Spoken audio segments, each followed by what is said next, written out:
या आधीच्या लेक्चरमध्ये आपण लास्ट पॉइंट काय स्टडी केलं होता?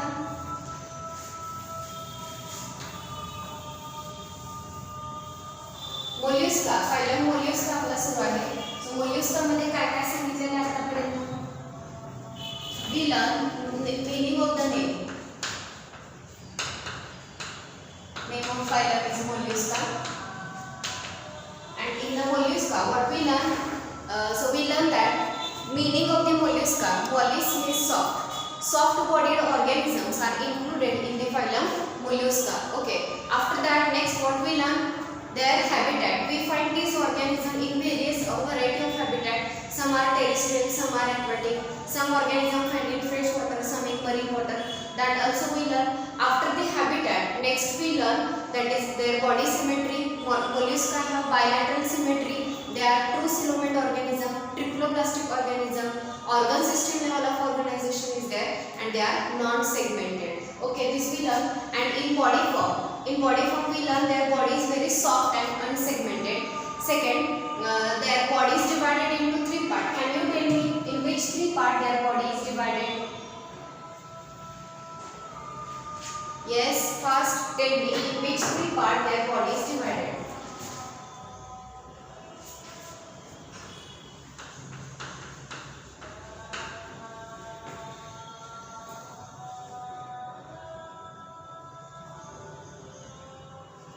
I have connected the mic so you can't speak.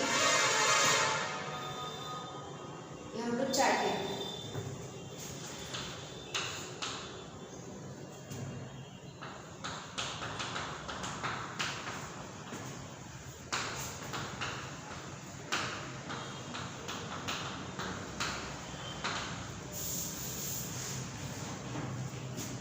Yes, very good Atharva. Visceral mass. Yes, Rutuja have given correct answer. Head, visceral hump and muscular foot. Yes, in this way their body is divided into 3 parts. First we learn mostly their body is unsegmented. They are unsegmented organism. Remember this point, as it is important to remember that Arthropoda, Annelida and Chordate, they are segmented. In the same way, it is important to remember that molluscs are unsegmented. Their body is divided into 3 parts: head, visceral hump and muscular foot. Very good.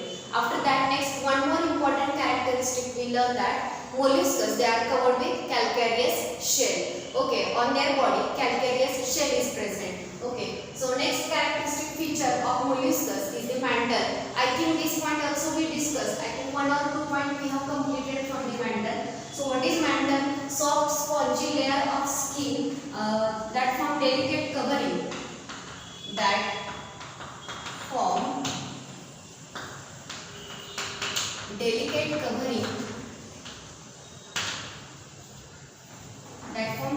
covering over visceral hump.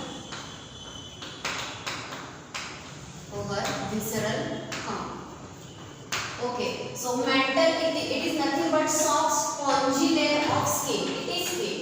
Mantle म्हणजे वेगळा काही नाहीये, तर mantle म्हणजे काय आहे? Soft आणि spongy layer आहे आपल्या स्किनचा. ओके, त्यानंतर नेक्स्ट बघा, हे जे मॅन्टल आहे याच्यामध्ये काय इम्पॉर्टंट लक्षात ठेवणार? Mantle is the characteristic feature of molluscs हे मी तुम्हाला सांगितलं.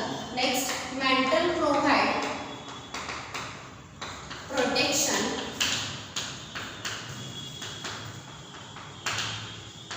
To head. मॅन्टल जे आहे हेडला प्रोटेक्शन प्रोव्हाइड करणारे. It act as a food like covering over the head. Food सारखं कव्हरिंग म्हणून ते काम करतं आणि त्यामुळे जे मोल्युस्कस आहेत त्यांचं हेड प्रोटेक्ट होतं. एक इम्पॉर्टंट फंक्शन आहे मॅन्टलचं. मॅन्टल सिक्रीट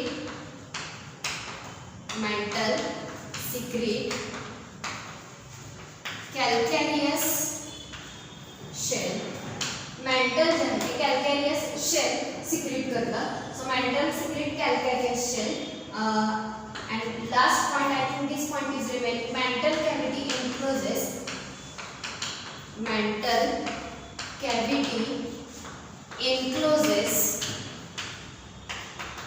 feather-like gills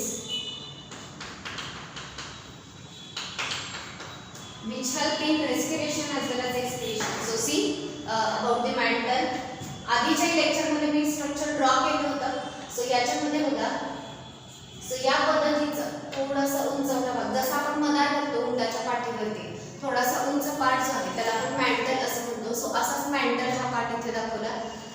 विसरल मासचा जो पार्ट आहे या पार्टच्या वरती स्पॉन्जी स्किनचा जो कव्हर आहे, ओके, दॅट विसरल हम्प और विसरल mass it is covered by spongy and soft layer of the skin. तर हा जो स्किनचा लेअर आहे या लेअरलाच आपण काय म्हणतोय, मॅन्टल म्हणतोय. आणि हा जो मॅन्टल आहे तोच मॅन्टल वरती कॅल्केरियस शेल जे आहे ते सिक्रेट करणार आहे. सो सपोज हे वरती जे ड्रॉ करते हे कॅल्केरियस शेल आहे. It is calcareous shell which is secreted by this mantle. Okay, आता त्यानंतरचा नेक्स्ट पॉइंट मी सांगितला कॅल्केरियस शेल नंतर they have mantle cavity. Okay, they have mantle cavity. आता मॅन्टल कॅव्हिटी बघा इथे फॉर्म होते.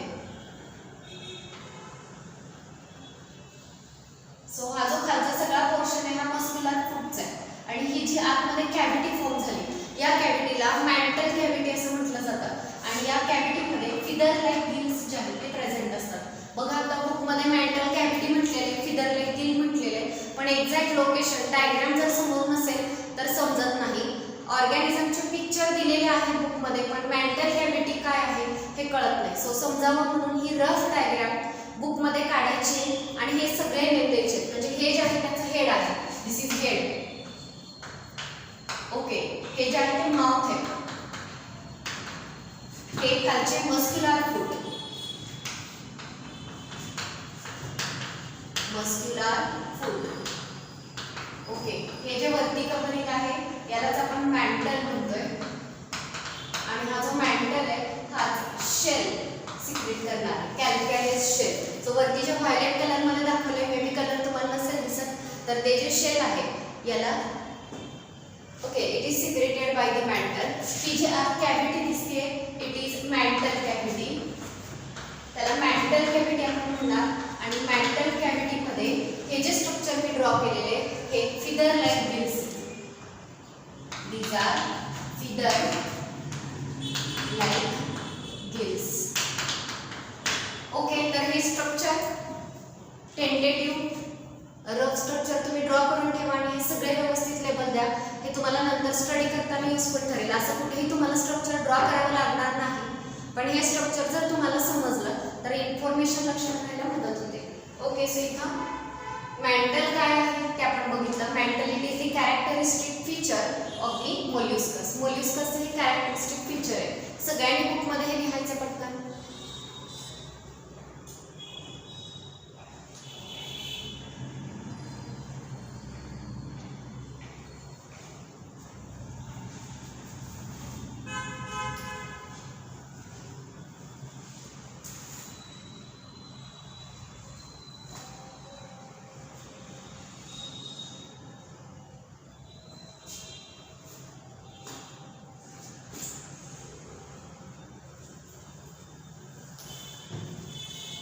रायटिंग कंप्लीट झालं तर मला सांगा.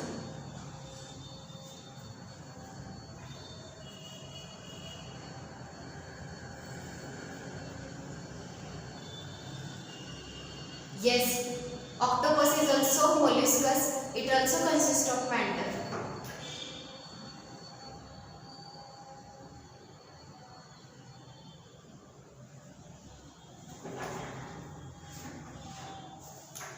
Okay, I think diagram complete सगळ्यांचे कंप्लीट आहे रायटिंग मॅन्टल. कारण मोस्ट ऑफ द पॉइंट आपले काल झालेले. आता फक्त डायग्राम आणि लास्ट पॉइंट लिहायचा आहे. या कॅव्हिटीमध्ये फिदर लाईक गिल्स आहेत.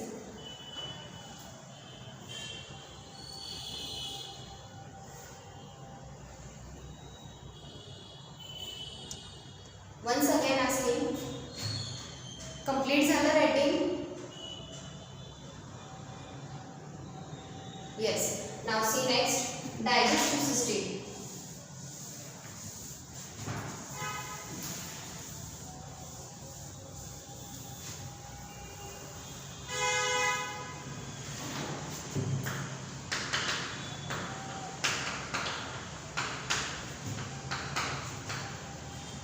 ओके, डायजेस्टिव्ह सिस्टीम कशी बघा. It is complete digestive system. जसं आपण आर्थ्रोपोडामध्ये बघितलं. नेक्स्ट डायजेस्टिव्ह सिस्टीम हा digestive Gland.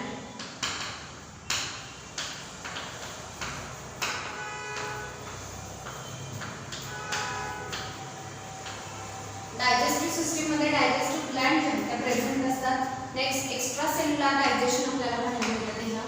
extracellular digestion. Food get digested in the cavity, not inside the cell. Okay, food is microorganism, vegetation, dead plant, dead animal tissue. Okay, food मध्ये काय काय include होतं? Microorganism, animal tissue,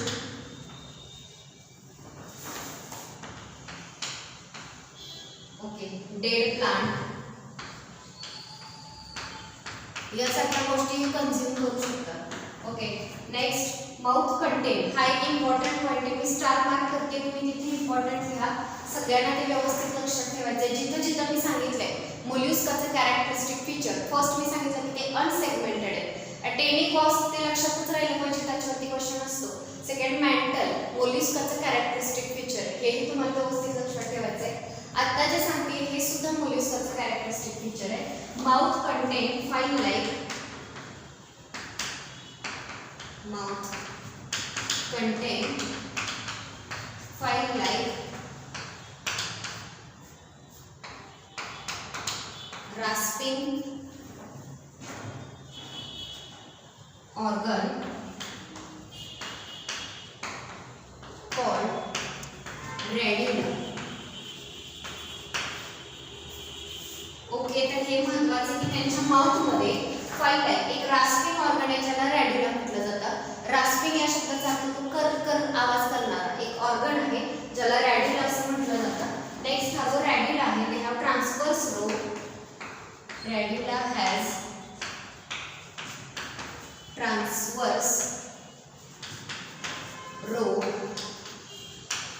of chitinous teeth.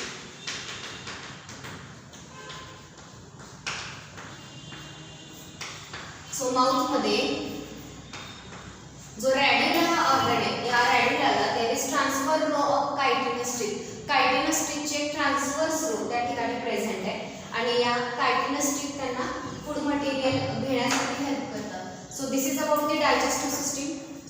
First remember their digestive system is complete. There are digestive gland in their digestive system. So digestion take place in that digestive cavity.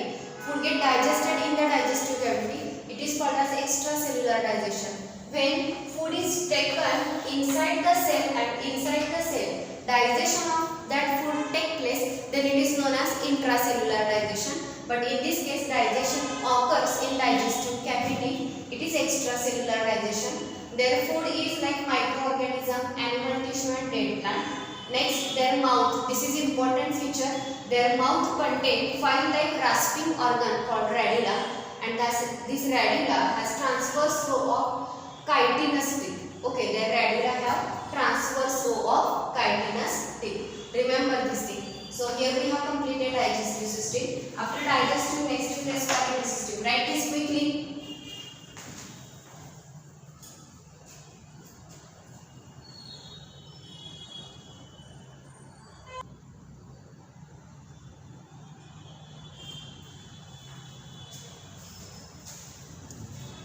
After digestive system, next is respiratory system. Okay, आता respiratory system बद्दल काय सांगायचं बघा.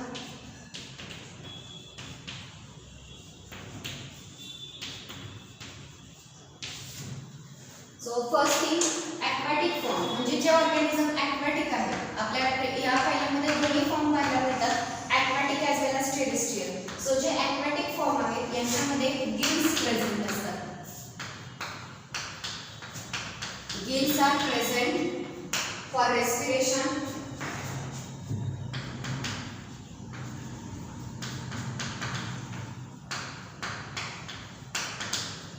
in mantle cavity. Mantle cavity मध्ये यांच्या gills present असतात जे respiration साठी हेल्पफुल ठरतात. या गिल्स आर also called टेनिडिया. हा शब्द लक्षात ठेवा. गिल्सला टेनिडिया असं सुद्धा म्हटलं जातं. सी सायलेंट आहे, टेनिडिया असं बोललं जातं. नेक्स्ट टेरेस्ट्रियल फॉर्म जे म्हणजे जे काही लँडवरती राहणारे ऑर्गॅनिझम आहे यांच्याकडे मात्र गिल्स नाहीये, terrestrial form have lung for respiration. जे टेरेस्ट्रियल ऑर्गॅनिझम आहेत त्यांच्याकडे रेस्पिरेशन साठी लंग्स आहेत. सो सिंपल आहे, जे aquatic फॉर्म आहेत त्यांच्याकडे गिल्स आणि जे टेरेस्ट्रियल फॉर्म आहेत त्यांच्याकडे लंग्स. गिल्सना टेनिडिया असंही बोललं जातं. ओके, फास्ट कंप्लीट करा, रायटिंग पटपट लिहा जरा. After respiratory system next is circulatory system.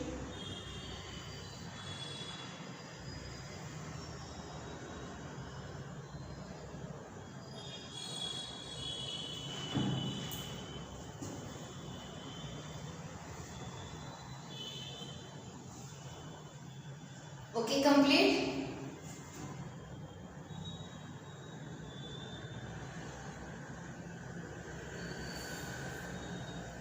Okay, very good. Next is circulatory system.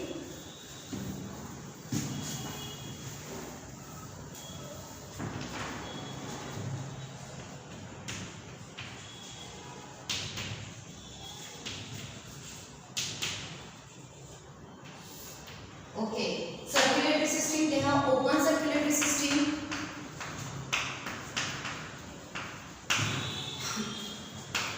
Open circulatory सिस्टीमचा आता तुम्हाला सगळ्यांना मीनिंग माहिती आहे. यांच्याकडे ब्लड वेसल्स पोरली डेव्हलप असतात, त्यामुळे हार्टने पंप केलेलं blood open spaces, open sinuses मध्ये फ्लो होतं. याला आपण ओपन सर्क्युलेटरी सिस्टीम म्हणतो. नेक्स्ट अजून एक गोष्ट, there blood have respiratory pigment.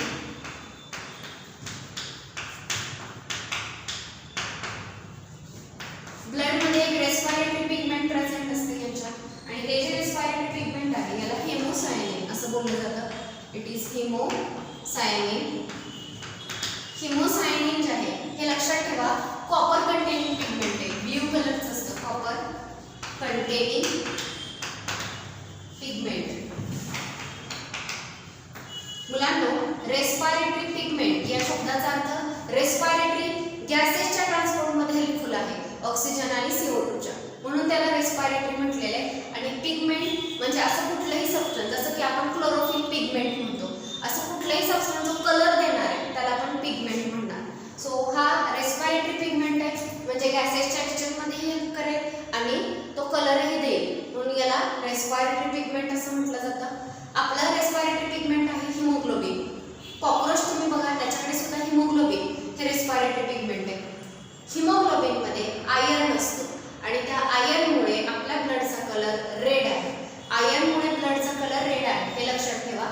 आता मोल्युस्काकडे जे रेस्पिरेटरी पिगमेंट आहे ते आहे हेमोसायनिन, आणि हेमोसायनिन मध्ये कॉपर आहे आणि कॉपरमुळे याचा कलर असतो blue.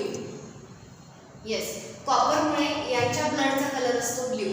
So blue colour copper containing pigment haemocyanin, हे हेमोसायनिन ब्ल्यू कलरचं पिगमेंट आहे त्यांच्या ब्लडमध्ये प्रेझेंट आहे. इन शॉर्ट त्यांच्या ब्लडचा कलर ब्ल्यू असणार आहे. Next cephalopod. सेफॅलोपॉड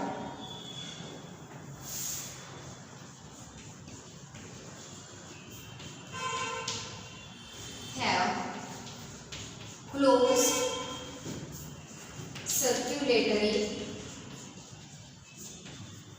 सिस्टीम. ओके, मी आधी सांगितलं की मोल्युस्कामध्ये ओपन सर्क्युलेटरी सिस्टीम आहे, पण खायला मोल्युस्का वेगवेगळ्या क्लासमध्ये डिवाइड होतो. गॅस्ट्रोपॉड, सेफॅलोपॉड असे बरेच याचे वेगवेगळे टाइप्स आहेत. तर यापैकी सेफॅलोपॉड हा जो क्लास आहे, या क्लासमध्ये जे ऑर्गॅनिझम येतात त्यांच्याकडे मात्र क्लोज्ड सर्क्युलेटरी सिस्टीम प्रेझेंट आहे, बाकी ऑर्गॅनिझमकडे ओपन सर्क्युलेटरी सिस्टीम प्रेझेंट आहे. Okay, so this is about the circulatory system. After circulatory system next is excretory system. Okay, quickly हे नोट करा.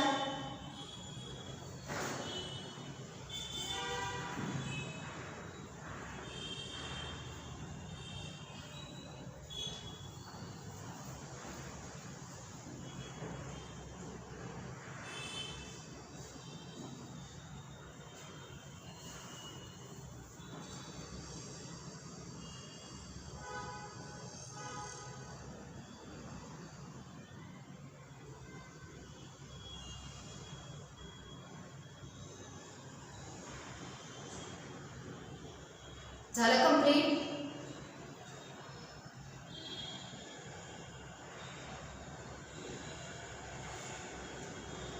Okay, very good. नेक्स्ट बघा, next काय दिलेलं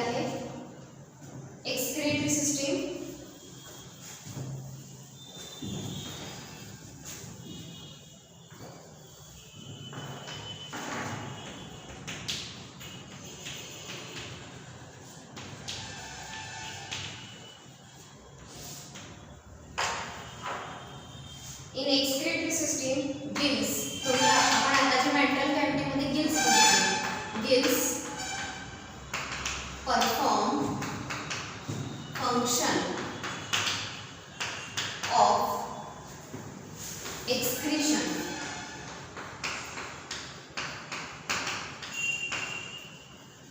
along with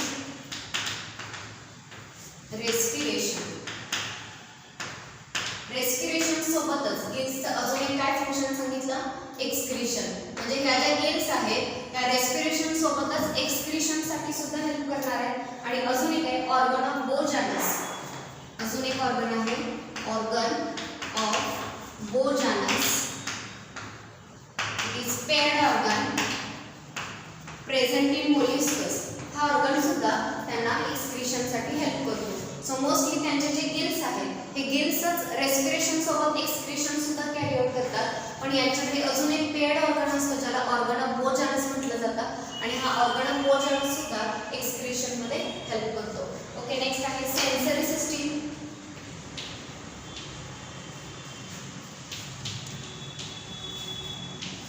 okay, sensory system मध्ये काय काय बघा. First, head have sensory टेंटॅकल.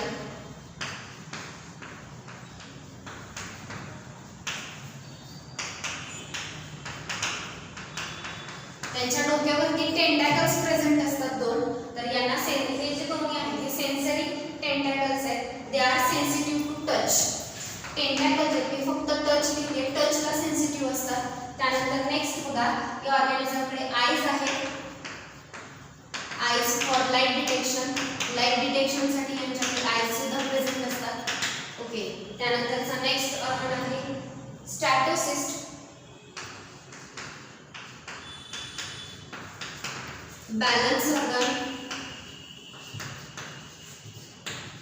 Balance organ तो सुद्धा यांच्याकडे प्रेझेंट आहे. आणि एक एक्स्ट्रा आहे ऑस्ट्रेडियम. हा महत्त्वाचा आहे. ओके, ऑस्ट्रेडियम महत्त्वाचा आहे. त्याचा रोल काय आहे बघा, which test the chemical nature of water. It can test the chemical nature of water. Okay, वॉटरचं केमिकल नेचर जे आहे हे चेक करू शकतो with the help of osphradium. Okay, हे व्यवस्थित लक्षात ठेवा. So these are the sensory structure. त्याच्या हेडवरती टेंटॅकल्स आहेत जे टच डिटेक्ट करू शकतात. आईज लाईट डिटेक्शन साठी आहे. स्टॅटोसिस्ट हा बॅलन्स ऑर्गन आहे. आणि ऑस्ट्रेडियम हा एक ऑर्गन आहे जो त्यांच्या माउथमध्ये प्रेझेंट आहे. आणि हा ऑर्गन त्यांना केमिकल नेचर, वॉटरचं केमिकल नेचर टेस्ट करण्यासाठी हेल्प करतो. Okay, so this is about the sensory system. हे वेगवेगळे सेन्स ऑर्गन जे आहेत त्यांच्याकडे प्रेझेंट असतात. समजले का एक्सक्रीटरी सिस्टीम आणि sensory system.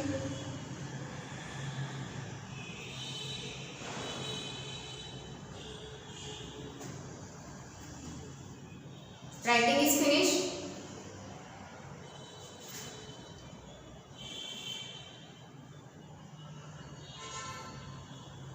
Okay, after this next is nervous system. In nervous system they consist of paired ganglia.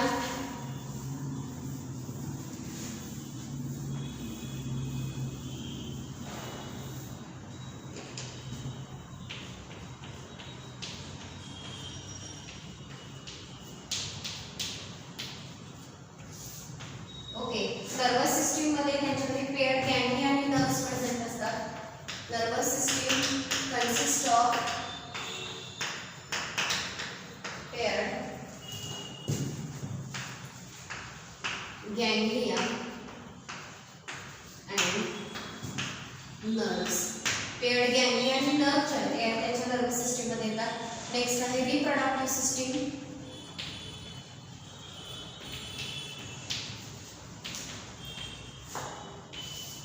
Okay, see in the reproductive system usually dioecious organisms are there.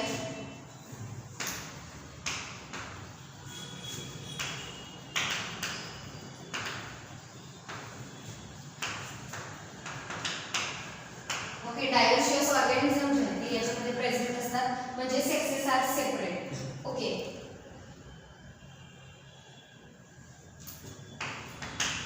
त्याच्यामध्ये for example Pila, Sepia, Loligo. Pila, Sepia, Loligo हे जे organism आहेत आणि अजून एक आहे octopus. तर यांच्यामध्ये मेल आणि फिमेल जे आहेत ते वेगवेगळे असतात. मात्र काही ऑर्गॅनिझम इथं मोनोशियस सुद्धा पाहायला मिळतात. सम आर मोनोशियस, काही मोनोशियस सुद्धा आहेत. मोनोशियस जे याच्यामध्ये मेनली ॲपॅलेसिया आणि डोरिस.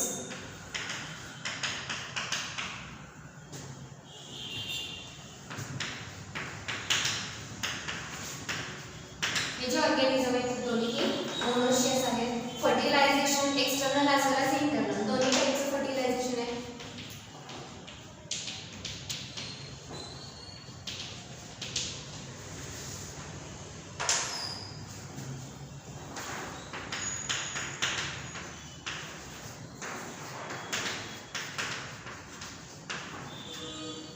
ओके, दोन्ही टाईपचं फर्टिलायझेशन इथं पाहायला मिळतं आणि डेव्हलपमेंट सुद्धा डायरेक्ट इनडायरेक्ट दोन्ही टाईपची पाहायला मिळते.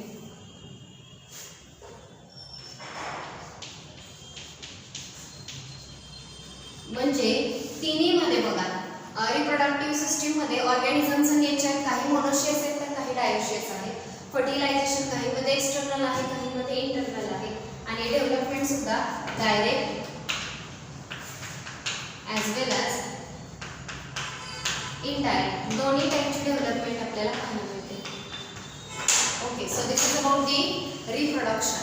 सगळ्यांना समजलं का बघा रिप्रोडक्शन मध्ये काय काय सांगितलेलं आहे. नर्वस सिस्टीम सांगितली, पेड गॅंगलिया आणि नर्व्स असतात आणि रिप्रोडक्टिव्ह सिस्टीम मध्ये सांगितलं की मोस्टली ऑर्गॅनिझम डायोशियस आहेत but some are monoecious. Fertilization can be external or internal and development can be direct or indirect. Okay, so this is about the phylum Mollusca. Finally आपण example study करणार आहोत.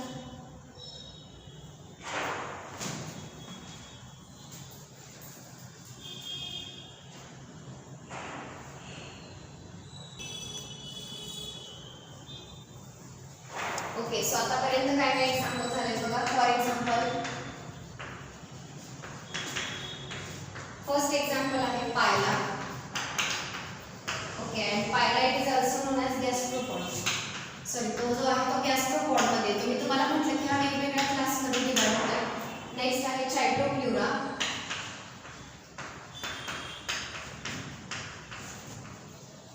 याला चिटॉन असंही बोललं जातं.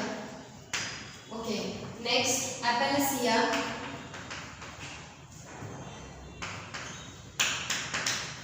It is also known as sea hare. याला sea hare असंही म्हटलं जातं. त्यानंतर नेक्स्ट आहे डेंटॅलियम.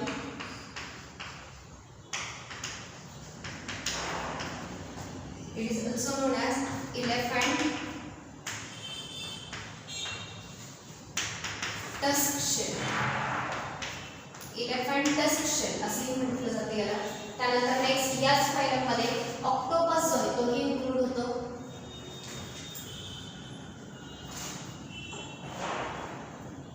लोलिगो आहे, सेपी आहे.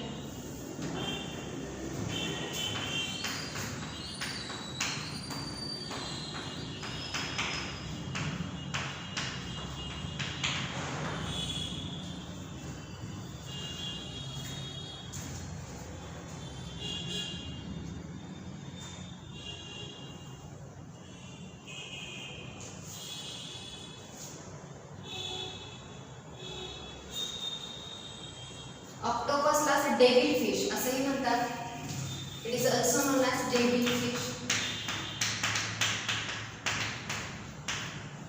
ओके, या आधीचा जो फायलम आपण स्टडी केला आर्थ्रोपोडा, तर त्या आर्थ्रोपोडामध्ये एक एक्झाम्पल मी सांगायचं विसरले जे विचारलं जातं बऱ्यापैकी एक्झामला.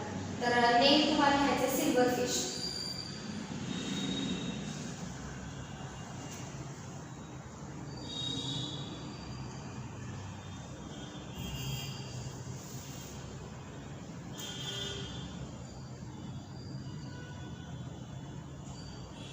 सिल्वर फिश हा जो ऑर्गॅनिझम आहे हा आर्थ्रोपोडामध्ये इन्क्लूड होतो.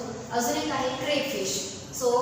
दिले नेम एक्स्ट्राचे, कारण यांच्या नावामध्ये फिश येत आहे पण हे फिश नाही आहे. सो अशाही टाईपचे क्वेश्चन एक्झाममध्ये विचारले जातात. बऱ्यापैकी फिशचे नेम दिले जातात, कोणता फिश नाही किंवा कोणता फिश आहे या टाईपचे क्वेश्चन असतात. सो सिल्वर फिश आणि क्रेफिश आर्थ्रोपोडामध्ये दिला. आपण आता ऑक्टोपस बघितला, यालाच डेव्हिल फिश असंही म्हटलं जातं. त्यानंतरचा नेक्स्ट जो दिलेला आहे तो आहे लोलिगो. लोलिगोला स्क्वॅड असे म्हणतात.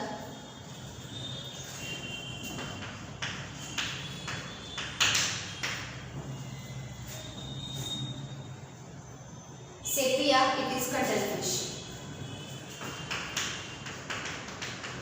याहीपेक्षा जास्त एक्झाम्पल आहेत एनसीईआरटी मध्ये, सगळे एक्झाम्पल नोट करा. So Pila, next is Chaetopleura. त्यानंतर नेक्स्ट तुम्हाला सांगितलेलं Chaetopleura it is also known as chicken. Next आहे Aplysia sea hare, Dentalium elephant tusk shell, octopus devil fish, Loligo squid, Sepia it is cuttlefish. Next Unio सुद्धा याच्यामध्ये येतो. त्यानंतर पिंटाडा, ज्याला Perl oyster म्हटलं जातं, पर्ल ऑयस्टर पिंटाडा, हे पण एक महत्त्वाचं एक्झाम्पल आहे याच्यामधलं. पिंटाडा इट इज पर्ल ऑयस्टर. जो पर्ल तयार करतो तो पर्ल ऑयस्टर जो आहे तो याच फायलमध्ये येतो, ज्याला पिंटाडा असं बोललं जातं. So these are the example of the phylum Mollusca. सगळ्यांनी दिले का एक्झाम्पल? मोल्युस्का हा फायलम आपला कंप्लीट.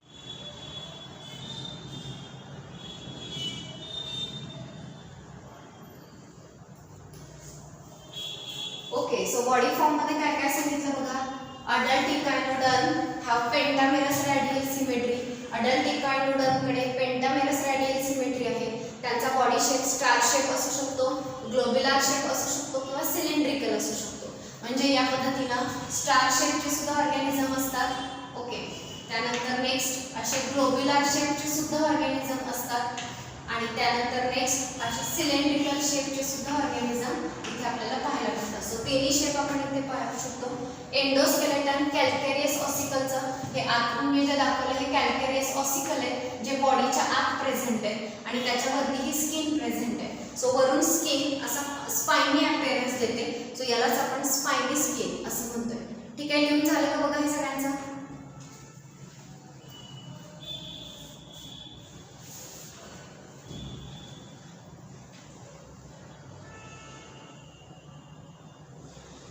येस. ओके, त्यानंतरचं नेक्स्ट बघा.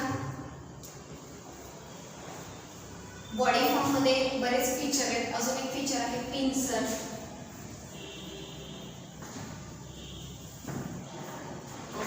सो पुढचा पॉइंट आपल्याला लिहायचा आहे पेडिसिलरी.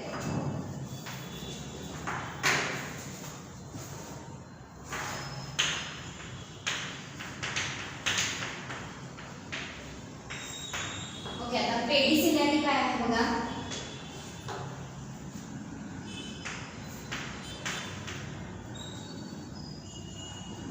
Between spine there are pincer-like structure.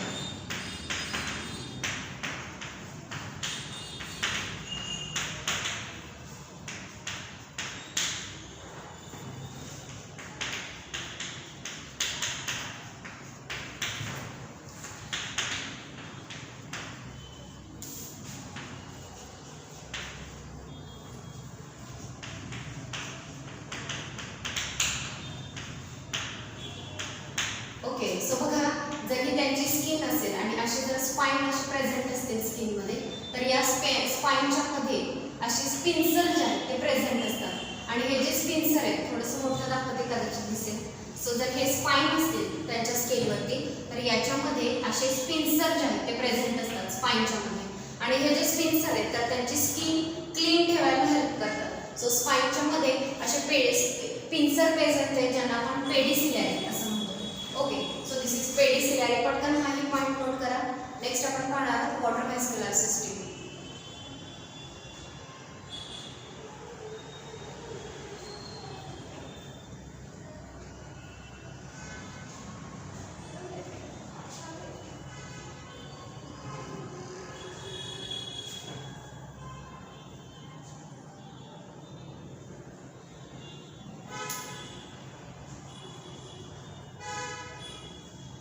Complete.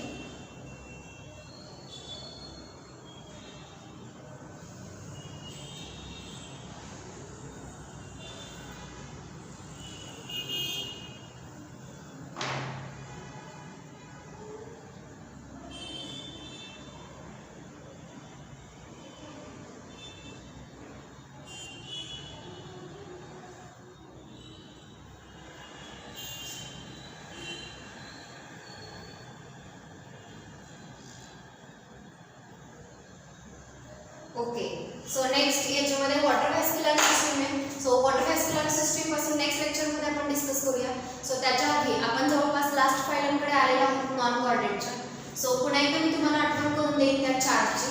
So तो चार्ट आपल्याला कंप्लीट करायचा आहे. आता तुम्हाला बरेच पॉईंट मिळालेले आहेत फर्स्ट कॉलममध्ये ॲड करण्यासाठी. सो पुन्हा एकदा सांगते की चार्ट कसा तयार करायचा आहे. तुम्हाला जर माहिती नसेल नीट ऐका, चार्ट तयार करा, एका व्यवस्थित लर्न करा, तरच यातल्या क्वेश्चनचे आन्सर येतील. सो फर्स्ट पॉईंट तुम्ही लिहिणार phylum, name of phylum. Okay, second point लिहायचा आहे meaning. Okay, third commonly called. काही फायलमध्ये कॉमनली कॉल्ड दिलेला आहे, काहीमध्ये नाही दिलं. ज्या ठिकाणी नाही दिलं तिथे डॅश करा. कॉमनली कॉल्ड त्यानंतर नेक्स्ट आलं पाहिजे.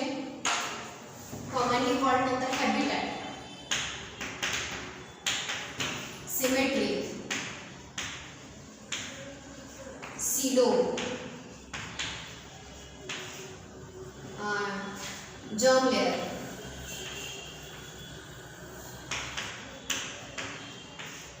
level of organization. Okay, after level of organisation मग system one by one add करायचे. Respiratory system, okay, next digestive system, next circulatory system. या पद्धतीनं सुरुवातीच्या फायलमध्ये सगळ्या सिस्टीम आपल्याला पाहायला मिळत नाही, तिथे आपल्याला डॅश करावं लागेल. पुढच्या फायलमध्ये हे सिस्टीम प्रेझेंट आहे. ओके, आणि जेव्हा पुढे तुम्ही लिहिणार पुढचे जे कॉलम करणार त्यात सपोज पहिला फायलम लिहिताय तुम्ही पोरीफेरा. मग पोरीफेराचं जे मीनिंग असेल ते कॉमनली कॉल्ड, हॅबिटॅट, सिमेट्री, सिलो, germ layer, level of organisation. इथपर्यंत तुम्हाला काही एक्स्ट्रा लिहायचं, थोडं लिहायचं हा प्रश्न पडणार नाही. पण रेस्पिरेटरी सिस्टीम, डायजेस्टिव्ह सिस्टीम काही ठिकाणी डिटेल इन्फॉर्मेशन दिलेली. सो तिथे इम्पॉर्टंट हेच मेन्शन करायचं आहे. रेस्पिरेटरी सिस्टीममध्ये कुठले कुठले ऑर्गन आहेत, ऑर्गनचे नेम फक्त मेन्शन करा. डायजेस्टिव्ह सिस्टीम ओपन क्लोज काय आहे तेवढंच फक्त मेन्शन करा.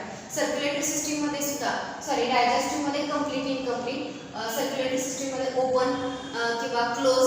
त्यानंतर नेक्स्ट जे आहे reproductive system, monoecious, dioecious, fertilisation, internal, external आणि डेव्हलपमेंट डायरेक्ट, इनडायरेक्ट. आणि सुरुवातीच्या फायलमध्ये सेक्शुअल, असेक्शुअल रिप्रोडक्शन ते सांगावं लागेल.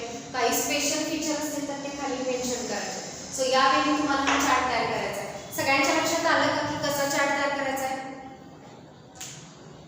येस, पटकन सांगा मला, तुम्हाला समजलं का चार्ट कसा तयार करायचा आहे? जसं पोरीफेरा लिहिलं त्याच्या शेजारी लिडारिया. येस, सगळ्यांचा चार्ट आज कंप्लीट करायला घ्या. हेमिकॉर्डेटापर्यंत म्हणजे 1-2 दिवसात तुमचा चार्ट कंप्लीट झाला पाहिजे. आपण या 10 फायलांवरती तुमची MCQ टाईप टेस्ट घेऊया. ठीक आहे, सो तिथपर्यंत तुमचं लर्न होण्यासाठी सगळं NCERT रीड होण्यासाठी NCERT रीड करा आणि